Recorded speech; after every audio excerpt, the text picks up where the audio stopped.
भीड़ भाड़ से अलग होकर जब भी कोई इंसान अपने साथ अकेले में समय बिताता है, तभी उसके दिमाग में नाना प्रकार की चिंताएं जन्म लेने लगती हैं। मनुष्य की प्रवृत्ति ही ऐसी है कि वो ज़्यादातर समय नकारात्मक ही सोचता है।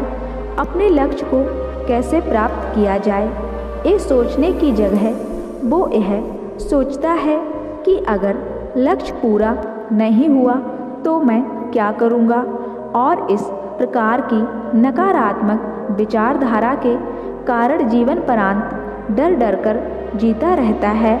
अगर पूरी बुद्धिमानी और सजगता के साथ इस डर को समझा जाए तो यही डर इंसान के पतन का कारण बनता है। ऐसा मनुष्य जो खुद पर संदेह करता है, भला वो कैसे सफल हो सकता है। लेकिन बुद्धिमानी से अगर इस डर का उपयोग किया जाए तो यही डर उसकी सबसे बड़ी ताकत बन सकती है। काश केवल एक बार उसने खुद पर विश्वास किया होता तो उसे मालूम होता कि उसके डर में ही उसकी ताकत का रहस्य छुपा हुआ है। ये कहकर सन्यासी चुप हो गया और चुपचाप अपने कदमों पर ध्यान लगाने लगता है और जंगली घास पे आगे बढ़ने लगता है। संध्या का समय था। सन्यासी और एक लकड़हारा जंगलों में से होकर गांव की तरफ निकल रहे थे। सन्यासी के ये शब्द लकड़हारे को कुछ समझ में नहीं आए। वो सोच रहा था कि डर में ताकत कैसे हो सकती है। डर तो आदमी को कमज़ोर बनाता है। अपने मन की उत्सुकता को जब वह काबू नहीं कर सका तो उसने सन्यासी से पूछा कि महात्मा, ना आप ये क्या कर रहे हैं कि डर में ताकत होती है। डर तो आदमी को कमज़ोर बनाता है, उसे तो अपना डर दूर करना चाहिए।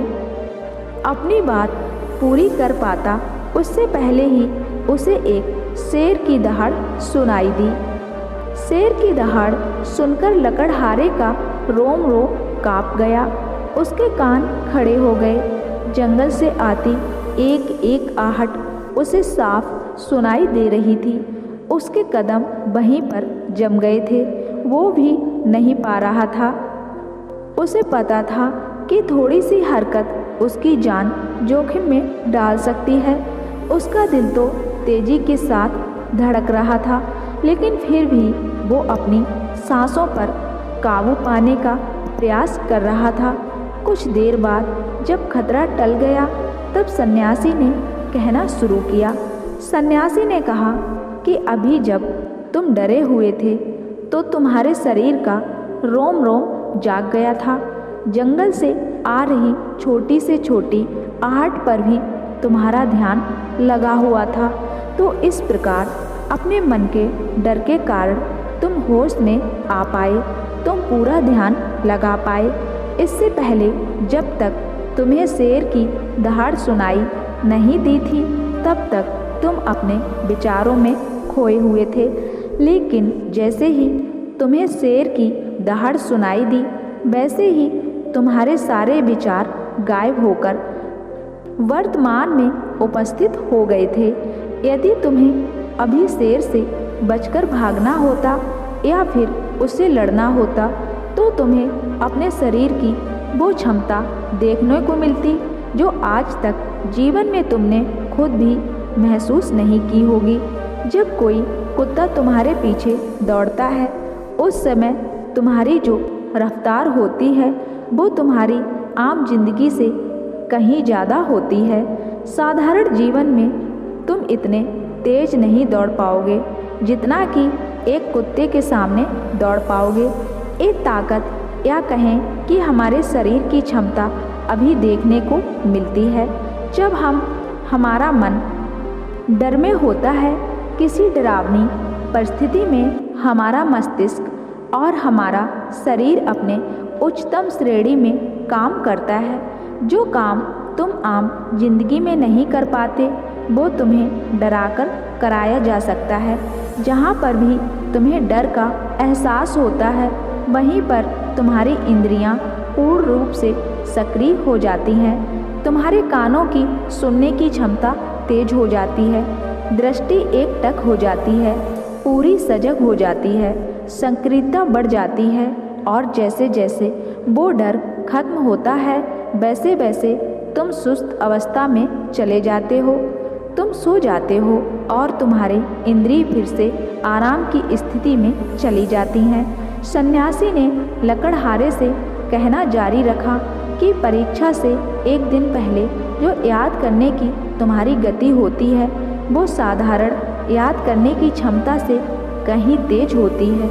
सिर्फ एक बार याद किया हुआ तुम्हें परीक्षा के समय याद रह जाता है और तुम जानते हो कि ये सब परीक्षा के डर से ही होता है।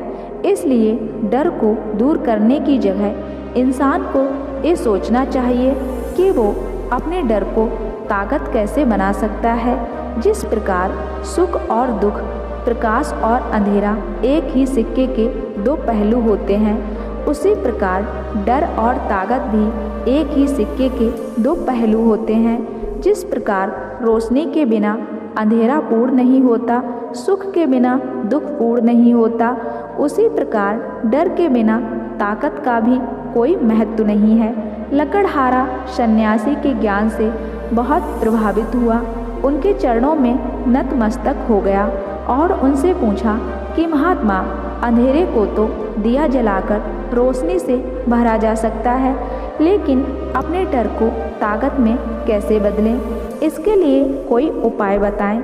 इस पर सन्यासी ने कहा कि डर दो प्रकार के होते हैं, सबसे पहला मानसिक डर और दूसरा शारीरिक डर। सन्यासी ने लकड़हारे को समझाते हुए कहना शुरू किया कि मान लो तुम्हें जंगल से होकर गुजरना है और अचानक तुम पाते हो कि तुम्हारे मन में शेर का ख्याल आ गया।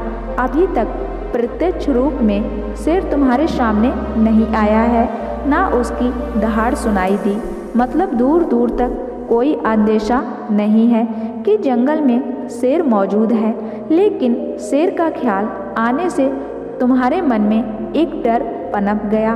अब तुम्हारा उठने वाला एक एक कदम उसी डर से अभिभूत होगा। हर समय तुम्हारे मन में यही ख्याल चलेगा कि कहीं शेर न आ जाए। इसी प्रकार जो मनुष्य अतीत और भविष्य की चिंताओं में डूबा रहता है वो मानसिक डर का शिकार होता चला जाता है। इसी विडंबना के कारण वो अपने जीवन में जितने भी निर्णय लेता है वो सारे मानसिक डर से ग्रसित होते हैं। इसलिए ज़्यादातर मनुष्य पूर्ण रूप से अपने निर्णय पर भरोसा नहीं कर पाते हैं और यही निर्णय या फिर फैसले जो आधे मन से लिए जाते हैं मनुष्य के कार्य को पूरा नहीं होने देते हैं। लेकिन ये भी सत्य है कि मानसिक डर के कारण ही इंसान अपनी तैयारी पूरी करता है। अगर तुम्हारे मन में शेर का ख्याल नहीं आएगा तो तुम शेर से सुरक्षा के लिए कोई भी कदम नहीं उठाओगे। उदाहरण के लिए कुछ मनुष्य हमेशा ये सोचते रहते हैं कि उन्हें कोई बीमारी ना हो जाए, कहीं उनके साथ कोई दुर्घटना ना घट जाए, कहीं उनके साथ कोई धोखा ना कर दे, लेकिन इन सब घटनाओं पर उनका कोई जोर नहीं होता है, ये उनके हाथ में नहीं होता। अगर दुर्घटना होनी होगी तो होगी ही, अगर बीमारी होनी ही होगी तो होगी ही। अच्छा खान पान और अच्छी दिनचर्या का पालन करने के बाद भी अगर कोई मनुष्य बीमार हो जाता है तो ये उसके नियंत्रण के परे की बात है। अपनी तरफ से उसने पूरी कोशिश की और यही उसका कर्तव्य था।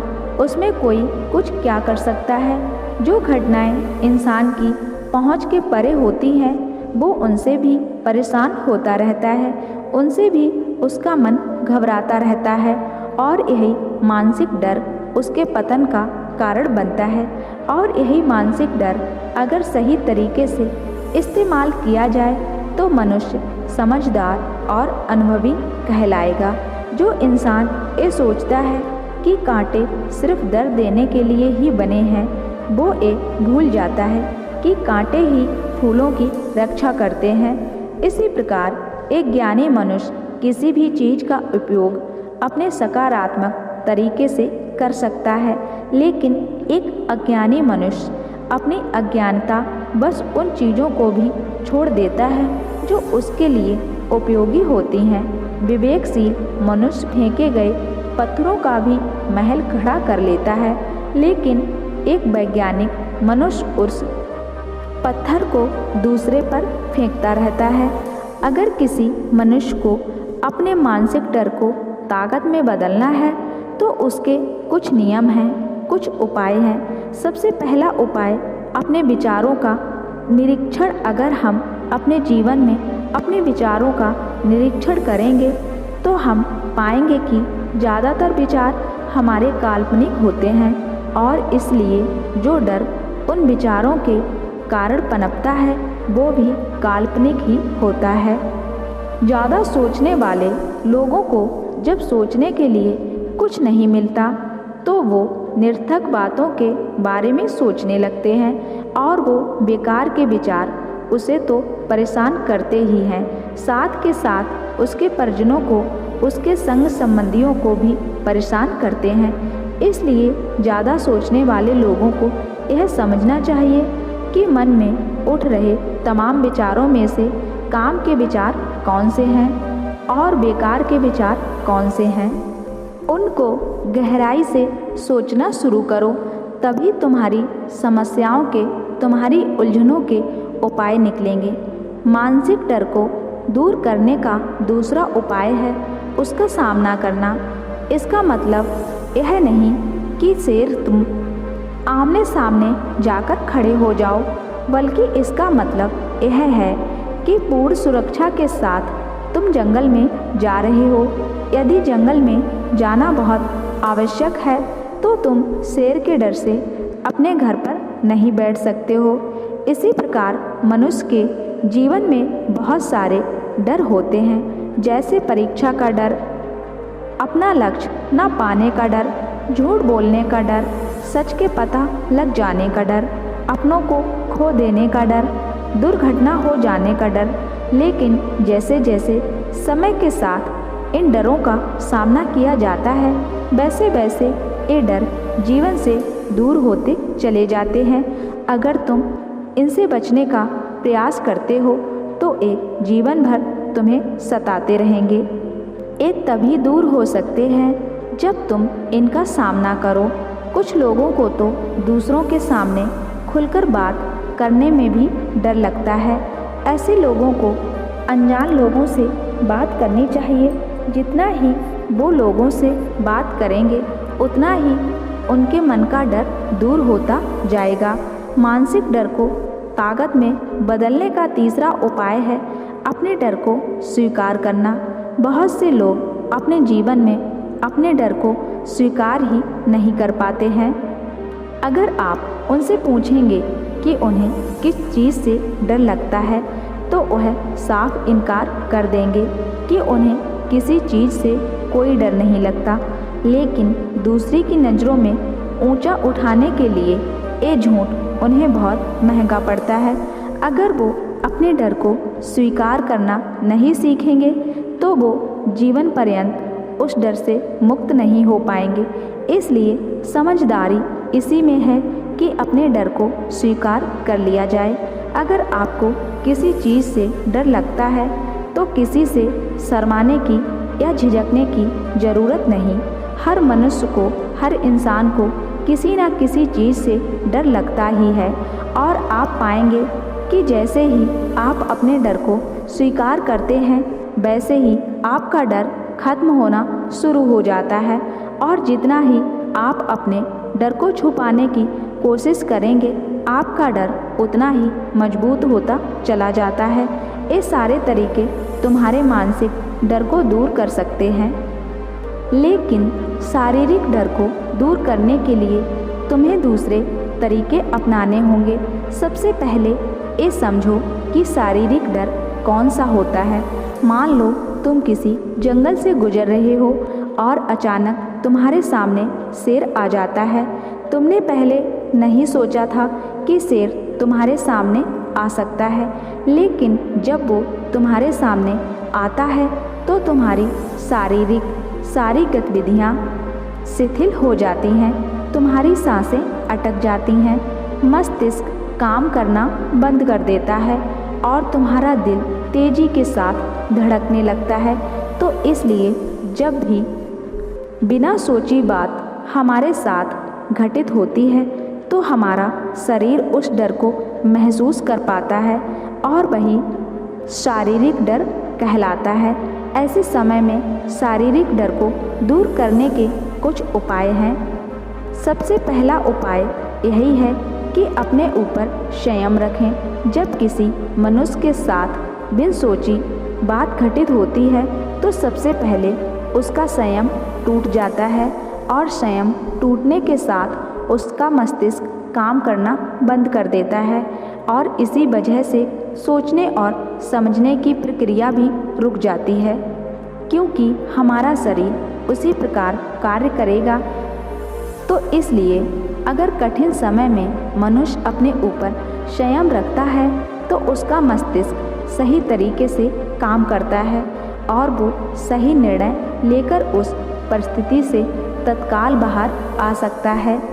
या दूसरा उपाय समझने का ये है कि जीवन में कुछ भी घटित हो सकता है। जीवन बड़ा ही चमत्कारिक होता है, वो हमारी सोच के अनुरूप नहीं चलता, बल्कि उसमें कुछ भी हो सकता है और यही जीवन की खूबसूरती होती है।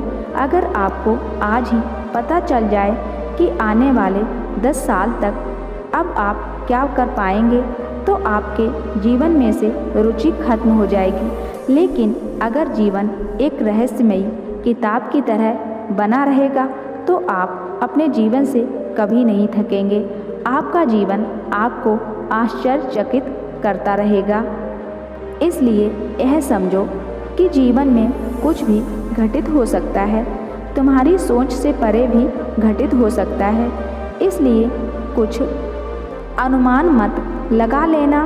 किसी सोच को लेकर सन्यासी ने अपनी बात खत्म करते हुए कहा कि इन तरीकों से तुम अपने मानसिक और शारीरिक डर को दूर कर सकते हो और आनंद से भरा हुआ जीवन जी सकते हो।